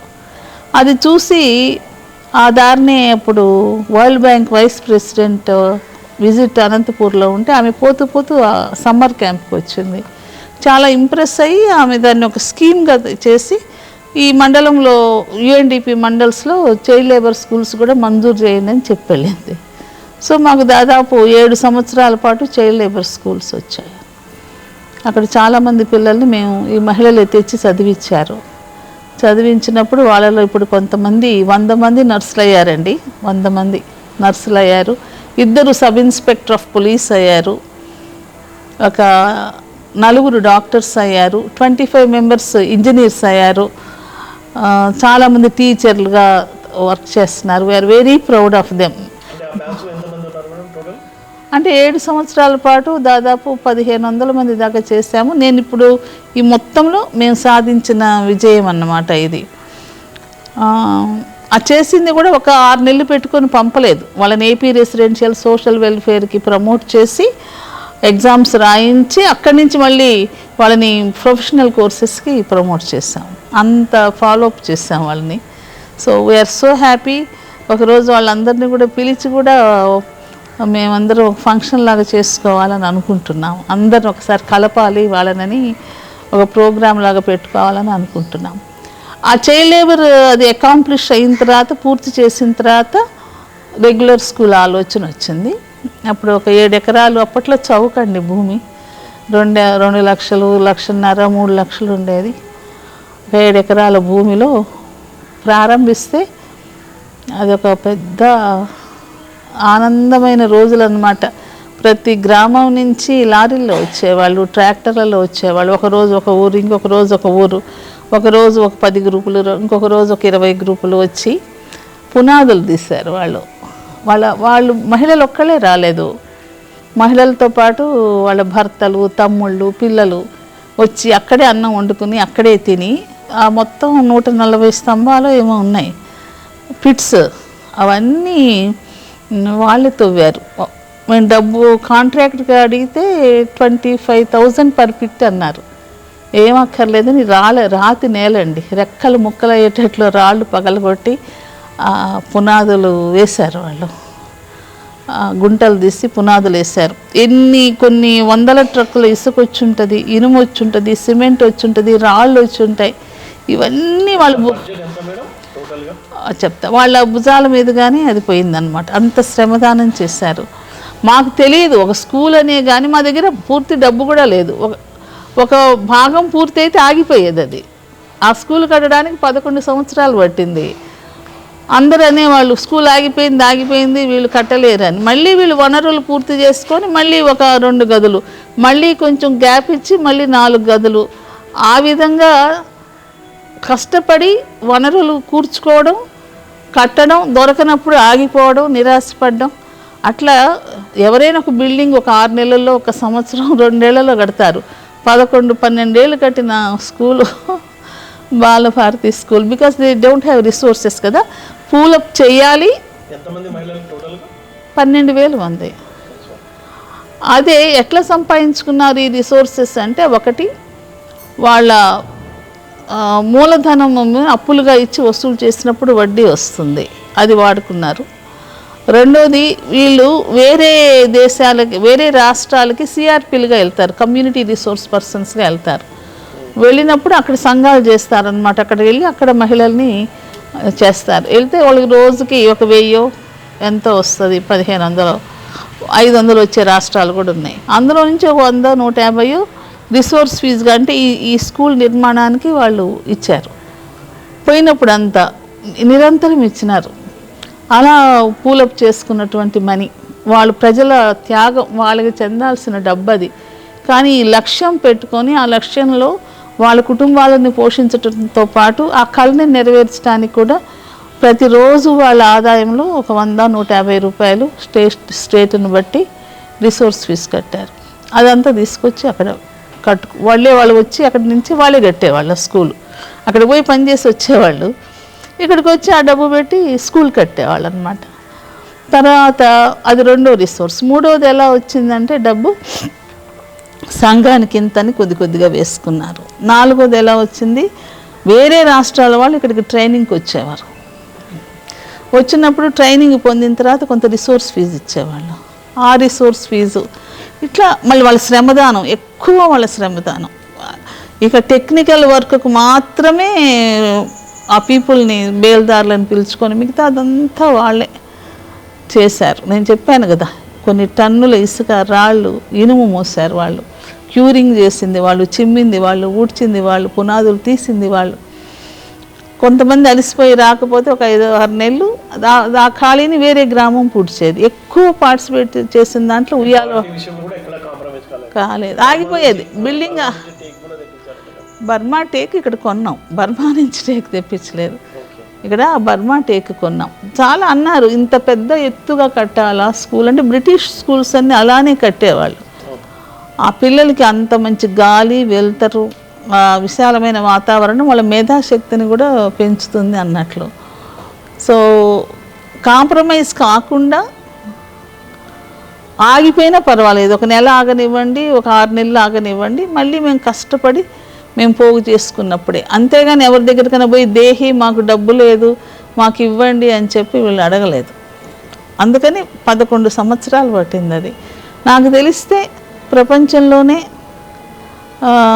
ఎవరైనా స్కూల్ కట్టుకుంటే ప్రభుత్వాలన్నా కట్టుంటాయి, లేకపోతే సంస్థలన్నా కట్టుంటాయి ఒక డోనార్స్ ద్వారా. ఇలాగ కమ్యూనిటీ ఏకమై పట్టుదలతో కట్టిన ఒకే ఒక స్కూల్ అని నేను అనుకుంటా. దీన్ని ఎవరు గుర్తించలేదు, కానీ అది నిజం, అది నిజం. వాళ్ళ ప్రతి ఇటుక, ప్రతి రాయి, ప్రతి గోడ వాళ్ళ చెమటతోటి తడిచిందండి, అంత పవిత్రమైంది. అదే మాకు మసీదు, అదే చర్చి, అదే దేవాలయం. మొదటి నుంచి ఆ అడవి నేలలో నుంచి అంత పెద్ద సౌధాన్ని శ్రమించి కట్టారు కదా, దాని పవిత్రత మొదటి నుంచి అక్కడ చూసిన వాళ్ళకి తెలుస్తుంది. మన పిల్లల కోసం మనమే ఒక మంచి పాఠశాల నిర్మించుకోవాలనుకున్నారు. వారి కళను నిజం చేయడానికి విజయభారతి ఓర్వకల్ సమీపంలో 4 ఎకరాల భూమిని కొనుగోలు చేసి మండల సమాఖ్యకి ఇచ్చారు. ఆ ప్రోత్సాహంతో మహిళలు మరో 3 ఎకరాల పొలం కొనుగోలు చేశారు. మొత్తం 7 ఎకరాల భూమిలో బాలభారతి స్కూల్ నిర్మాణం ప్రారంభమైంది. మన పిల్లలు మనలాగే కష్టపడకూడదు, చదువుతో ఎదగాలి అనే ఆ ఒక్క సంకల్పమే వారికి అశేష శక్తిగా మారింది. 12,000 మంది మహిళలు, 11 సంవత్సరాల నిరంతర కృషి, వనరుల సమీకరణ, ఐక్యతతో కలిసికట్టుగా నిర్మించిన ఆధునిక విద్యా సంస్థే బాలభారతి స్కూల్. ఈ పాఠశాల ప్రత్యేకత ఏంటంటే అది ప్రభుత్వ నిధులు లేకుండా, ఇతరుల నుంచి చందాలు వసూలు చేయకుండా, ఎవరి మీద ఆధారపడకుండా నిరుపేద మహిళలే స్వశక్తితో నిర్మించుకున్నారు. ఇది కాంట్రాక్టర్ల నిర్మాణం కాదు, ఇది తల్లుల నిర్మాణం. వాళ్లే కూలీలయ్యారు. ఉదయం ఇంటి పనులు, మధ్యాహ్నం నిర్మాణ పనులు, కుటుంబాలతో కలిసి 11 ఏళ్ళు చెమటోడ్చారు. ఇటుకలు మోసిన చేతులే రాత్రిళ్ళు పిల్లలకు భోజనం పెట్టాయి. చెమట చిందించిన ఆ గోడల మధ్య వారి కలలు ఇటుకల్లా గట్టిపడ్డాయి. కార్పొరేట్ స్కూళ్లను తలదన్నే సదుపాయాలు ఉన్న ఈ భవనానికి అసలు విలువ గోడల్లో కాదు, అందులో కలిసిన చెమటలో ఉంది. బిడ్డల బంగారు భవిత కోసం తల్లులు నడిచిన ఆ ప్రయాణం డ్వాక్రా మహిళల సంఘబలం చరిత్రగా నిలిచింది. ఓర్వకల్ ప్రాంతంలో విద్యకు నూతన దిశ చూపుతూ ఆదర్శ విద్యా సంస్థగా బాలభారతి పాఠశాల గుర్తింపు పొందింది. స్టేట్ సిలబస్ను అనుసరిస్తుంది. ప్రభుత్వ పాఠ్యాంశాలను ఆధారంగా తీసుకొని విద్యార్థులకు బలమైన పునాది అందిస్తుంది. అయితే కేవలం పాఠ్య పుస్తకాలకే పరిమితం కాకుండా ప్రాక్టికల్ లెర్నింగ్, నైతిక విలువలు, శారీరక దారుఢ్యం, సృజనాత్మకత వంటి అంశాలకు కూడా సమాన ప్రాధాన్యం ఇస్తుంది. తరగతి గదుల్లో డిజిటల్ బోధన, ప్రాజెక్ట్ వర్క్, గ్రూప్ డిస్కషన్ వంటి ఆధునిక పద్ధతులు అమలు చేస్తున్నారు. ప్రతిరోజు మధ్యాహ్నం సుమారు 1000 మంది విద్యార్థులకు ఉచిత భోజనం అందించడానికి శ్రీనివాస్ గారు ముందుకొచ్చారు. పోషకాహారంతో కూడిన భోజనం అందించడం ద్వారా పిల్లల ఆరోగ్యం, చదువు రెండూ మెరుగుపడతాయని డ్వాక్రా మహిళలతో ఏర్పడిన ఎడ్యుకేషన్ కమిటీ తెలిపింది. ఆర్థికంగా వెనుకబడిన కుటుంబాల పిల్లలకు ఇది ఒక వరమని తల్లిదండ్రులు భావిస్తున్నారు. ఇంకొక ముఖ్యమైన విషయం ఏంటంటే రెగ్యులర్ మెడికల్ చెకప్. పాఠశాలలో నిరంతర ఆరోగ్య పరీక్షలు నిర్వహిస్తారు. డాక్టర్లు వచ్చి పిల్లల ఆరోగ్య స్థితిని పరిశీలించి అవసరమైన సూచనలు చేస్తారు. చిన్న చిన్న ఆరోగ్య సమస్యలు కూడా ముందుగానే గుర్తించి పరిష్కరించడంతో విద్యార్థులు ఆరోగ్యంగా చురుకుగా ఉంటారు. సార్, యాక్చువల్గా మనకు బయట కార్పొరేట్ స్కూల్స్ ఉంటాయి సార్. కార్పొరేట్ స్కూల్లో ఏ విధంగా ఉంటుందంటే క్వశ్చన్ టు ఆన్సర్ మెథడ్లో టీచింగ్ ఉంటుంది. మనకు కూడా సేమ్ అవే టెక్స్ట్ బుక్స్ యూజ్ చేసిన పిల్లలకు think and respond, do it ఈ స్టైల్లో ఉంటుంది సార్. మోస్ట్లీ పిల్లలు వాళ్ళకు అప్లికేషన్ మెథడ్లో not only question to answer ఏ విధంగా అంటే మొత్తం టోటల్గా వాళ్ళు లెసన్ అవగాహన చేసుకొని even we are giving the teaching to even to competitive any other competitive examinations also. Moreover ఇక్కడ ఈ సంస్థ పొదుపులక్ష్మి వాళ్ళ ఐక్య సంఘంతో నిర్మించినటువంటి సంస్థ సార్. నాట్ ఓన్లీ టీచింగ్ అనే కాదు, మా పిల్లలు ఇక్కడ నుంచి మనగా స్టేట్ కానీ నేషనల్ కానీ స్పోర్ట్స్ కానీ ఆ విధంగా వెళ్ళారు. మేము రెగ్యులర్గా మెడికల్ క్యాంపులు కానీ తర్వాత పిల్లలకు టూర్లు అంటే మనకు నేను సోషల్ చెప్తాను సార్. మనకు చారిత్రాత్మక కట్టడాలైనటువంటి అవైనా సరే, మనకు జంతు ప్రదర్శనశాలలు అయినా సరే పిల్లలకు రొటీన్గా టీచింగ్ ఉండకుండా కొద్దిగా బయటకు పోతే వాళ్ళకు కూడా ఆహ్లాదకరమైనటువంటి వాతావరణము ఈ విధంగా ఉంటుంది. తర్వాత ఎవ్రీడే సార్ ప్రతి క్లాస్కు మనకు స్పోర్ట్స్ అనేవి ఉంటాయి. పీటీ సార్లు కానీ వాళ్ళు కానీ చూసుకుంటారు. అలాగే ఈ సంస్థ ద్వారా పిల్లలకు రెగ్యులర్గా మీల్స్ అందిస్తున్నారు సార్. మనం యాక్చువల్గా మనకు మిడ్ డే మీల్స్ అనేది మనం గవర్నమెంట్ సెక్టార్లో చూస్తాం, కానీ యాజ్ ఏ ప్రైవేట్ స్కూల్ అయినా ఇక్కడ రెగ్యులర్గా న్యూట్రిషియస్ ఫుడ్ అందిస్తున్నారు. అలాగే కాకుండా ఆఫన్గా సంస్థ స్నాక్స్ కానీ ఫ్రూట్స్ కానీ వాళ్ళకి ప్రొవైడ్ చేస్తున్నారు. ఇంకోటి సార్ ఇక్కడ దాదాపుగా 120-150 వరకు ఆర్ఫన్ పిల్లలకు కూడా ఫ్రీ ఎడ్యుకేషన్ ఇస్తున్నారు సార్ ఇక్కడ. తర్వాత చాలామంది సార్ ఇక్కడ చదివినటువంటి వాళ్ళు ఫారిన్లో కానీ పోలీసులు కానీ సిఐలు కానీ లాయర్లు కానీ సాఫ్ట్వేర్ ఇంజనీర్లు కానీ ఫారిన్లో కూడా సెటిల్ అయినారు సార్. వాళ్ళు కూడా మనకి ఉన్నటువంటి ఇక్కడ అమ్మగారు వాళ్ళకు కూడా ఏదంటే మానవ సేవయే మాధవ సేవ, సమాజానికి ఏదో ఒకటి కొద్దిగా సహాయపడాల్సినటువంటి మంచి ఉద్దేశంతో నెలకొల్పబడిన సంస్థ. కార్పొరేట్ స్థాయి కంటే సార్ అక్కడ కార్పొరేట్ ఒకటే, కాకపోతే ఇక్కడ ఆత్మతృప్తి అనేది చాలా ఉంటుంది సార్ ఇక్కడ పనిచేయడం.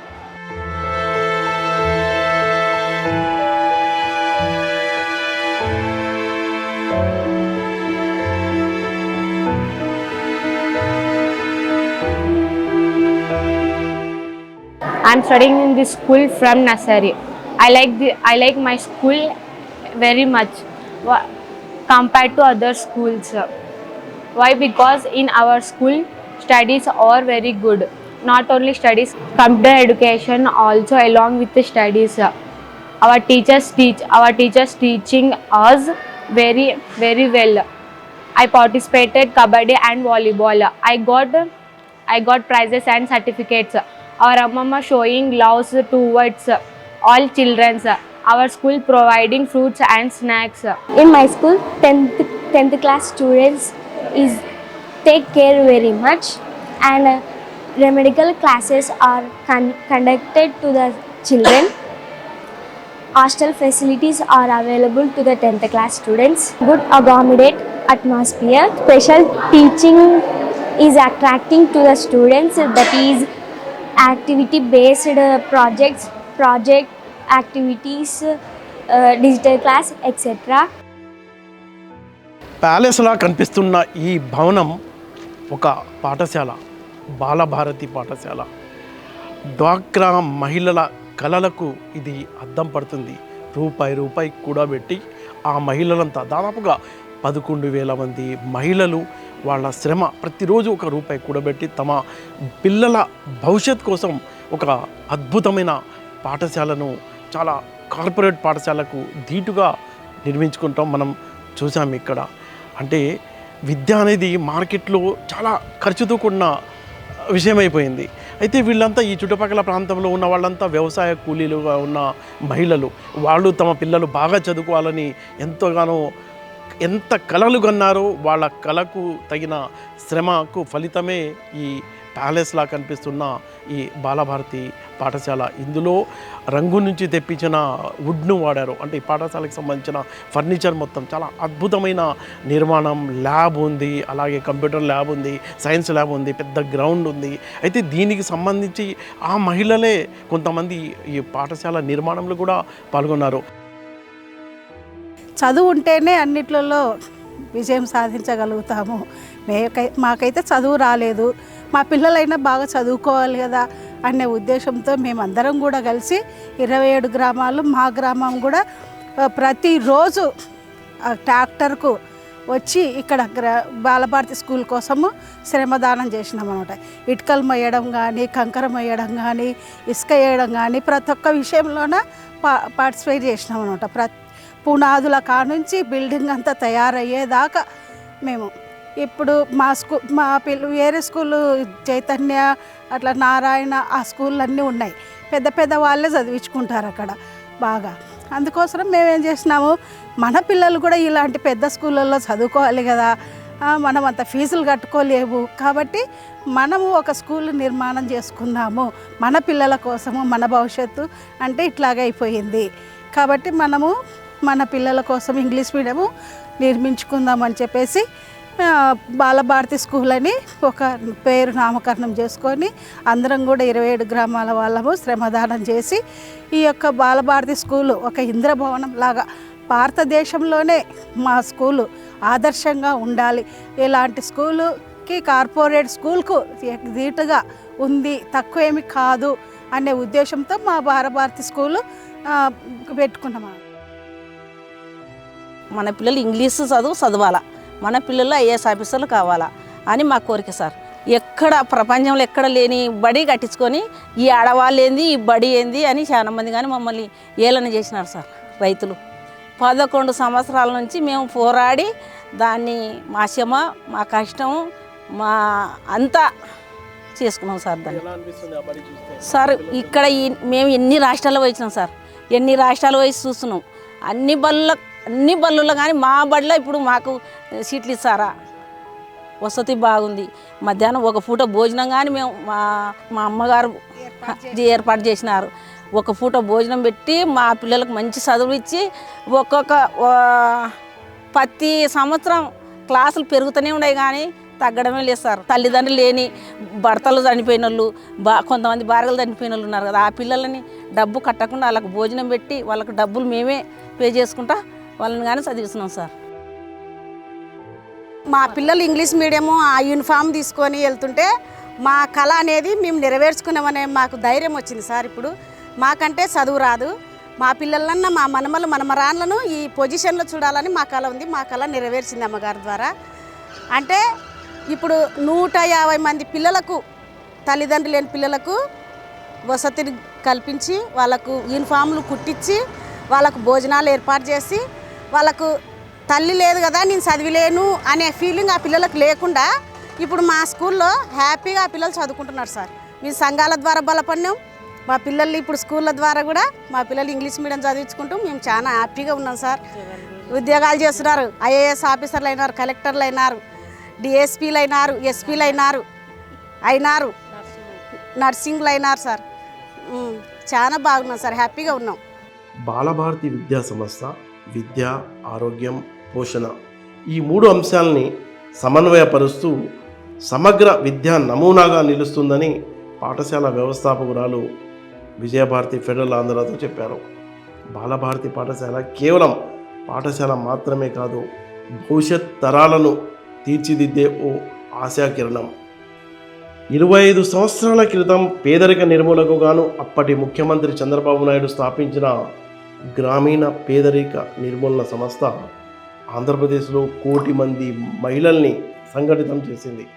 మహిళా శక్తిని వెలికి తీయడం ద్వారా వారిని అభివృద్ధిలో భాగస్వాములుగా చేసుకుంది.